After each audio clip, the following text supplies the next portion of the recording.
Perkenalkan, nama saya Albertus Budi Setiawan, Eskom. Uh, saya pemilik OPR Budi Bispam. Saya sebagai owner, beralamat di Jalan Palagan Tentara Pelajar, kilometer 12, Donolayan, RT 03, RW 22, Donoharjo, Ngaglik, Sleman, Yogyakarta.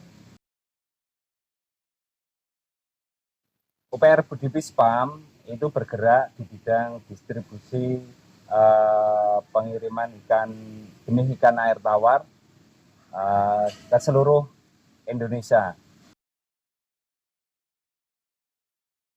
Antara lain ikan-ikan yang kita kirim itu ikan lele, ikan gurame, ikan bawal, ikan nila, ikan mas, ikan koi, gabus, ikan terapi nilem, dan masih ada yang lainnya.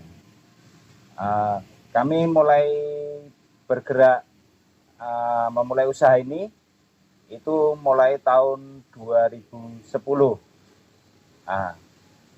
Kita awalnya sebagai pembenihan ikan lele dan gurame awalnya. Kemudian dari tahun ke tahun permintaan ikan semakin bervariasi, akhirnya kami berkembang menjadi beberapa ikan air tawar. Seperti itu. Kemudian yang kami manfaatkan itu air dari sumur yang kita memanfaatkan air sumur karena kita terbatas dengan air sungai. Jadi kita memakai listrik untuk mengairi kolam-kolam kita. Seperti itu. Awal dari kita terjun ke budidaya ini, awalnya ya satu, waktu itu saya bekerja di salah satu hotel di Yogyakarta. Itu waktu itu karena kebutuhannya semakin banyak ketika saya berkeluarga, akhirnya saya memberanikan diri untuk usaha sampingan untuk memenuhi kebutuhan sehari-hari. Akhirnya saya awalnya membenihkan ikan lele.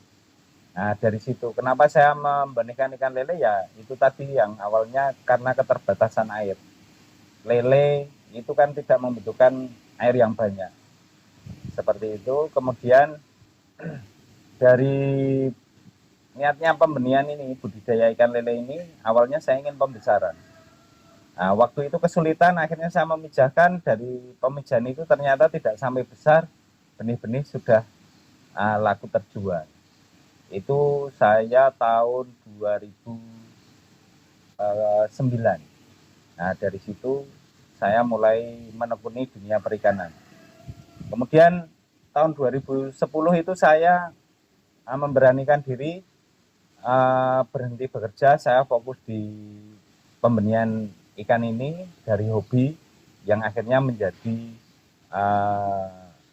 kegiatan pokok saya sampai sekarang ini.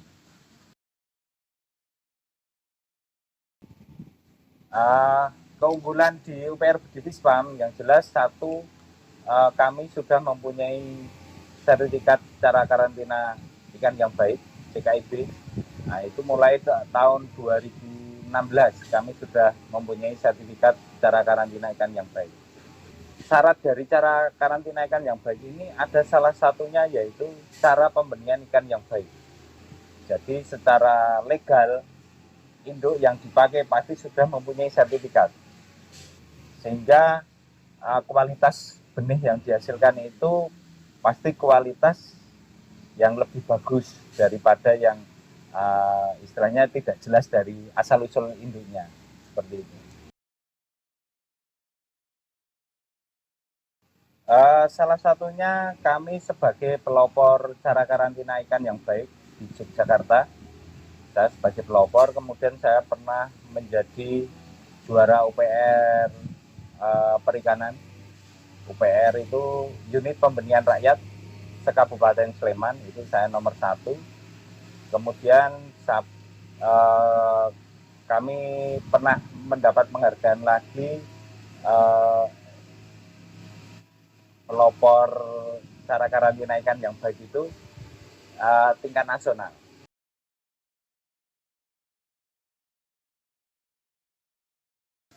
Inovasi Budi Pispam selama pandemi, salah satunya kami ingin mencari solusi bagaimana petani itu bertahan uh, apa ya survival ya, maksudnya bisa menghasilkan yang lebih maksimal.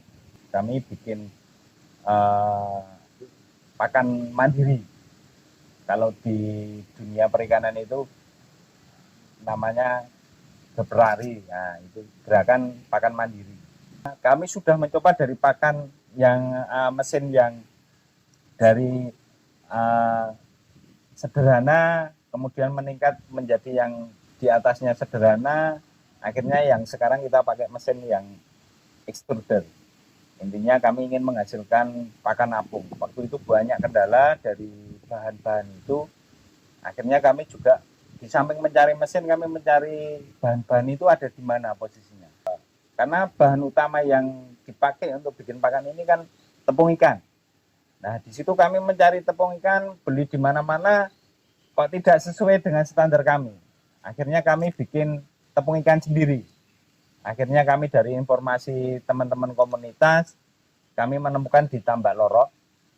Nah, di situ ada nelayan, mereka kesulitan ketika ingin memproses tepung ikan ini. Nah, ternyata di sana itu menimbulkan bau yang menyengat. Akhirnya kami proses di rumah. Jadi kami beli fresh, bikin tepung ikan. Akhirnya ketemulah formula yang kami formula pakan. Nah, sampai sekarang itu sudah hampir 5 bulan kami uji coba. Ternyata perkembangan di ikan itu sudah lumayan. Nah, karena kami masih kesulitan di beberapa alat lagi, yaitu untuk penepung yang lebih halus lagi. Kemudian kami masih butuh untuk mesin steam yang menghasilkan tepung ikan ini agar prosesnya lebih cepat. Nah, sementara ini kami masih pakai sistem orang Jawa itu namanya soblok. Nah, kita bikin pakai soblok. Dari soblok itu kemudian muncul steam yang bisa kapasitasnya 200 kilo ketika kami memproses. Nah, disitulah kemudian kami yang kami proses ini kemudian kita campur dari kira-kira ada 9 bahan yang untuk bikin pakan. Nah, karena permasalahan tepung ikan ya mau tidak mau kita harus produksi sendiri agar sesuai dengan keinginan kita.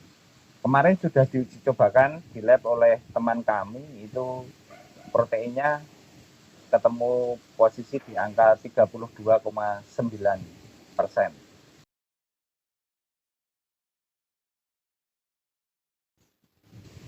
Resiko pembibitan di Budi Pispam yang jelas karena kita berbisnis itu dengan dunia kehidupan, pasti resikonya adalah kematian. Nah, di situ. Selama ini yang kita hadapi beberapa kendala, yaitu ketika kita mengkarantina ikan dari petani sebelum dikirim sudah terjadi masalah kayak kematian, ikan sakit, seperti itu. Tapi kami sudah komitmen ikan yang kami kirim pasti ikan yang kualitasnya bagus istilahnya, karena sudah melakukan proses-proses yang kami lakukan setiap harinya. Kemudian risiko yang kedua ketika pengiriman jarak jauh, karena kami pakai pesawat tidak bisa mengawal pengiriman. Pasti yang menjadi kendala yaitu waktu itu timing. Ketika pesawat delay atau ada masalah, nah di situ. Harapan kami usaha Budi Pispam ini yang jelas kami tadi sudah menceritakan beberapa minimal dari mitra-mitra kami masih terjalin konsistensi. Jadi intinya semakin konsisten kemakmuran pasti akan ada di situ. Kemudian kedua, dengan adanya Budi Pispam kami bisa berusaha membantu apa yang dihadapi oleh para petani minimal, dan bisa belajar bersama-sama di Budi Pispam. Silahkan nanti siapa yang mau belajar di Budi Pispam mengenai minimal mengenai cara pembenihan, budidaya, kemudian masalah pakan. Nah, dari di situ mungkin nanti akan berkembang aneka macam kegiatan yang bisa mensupport banyak orang.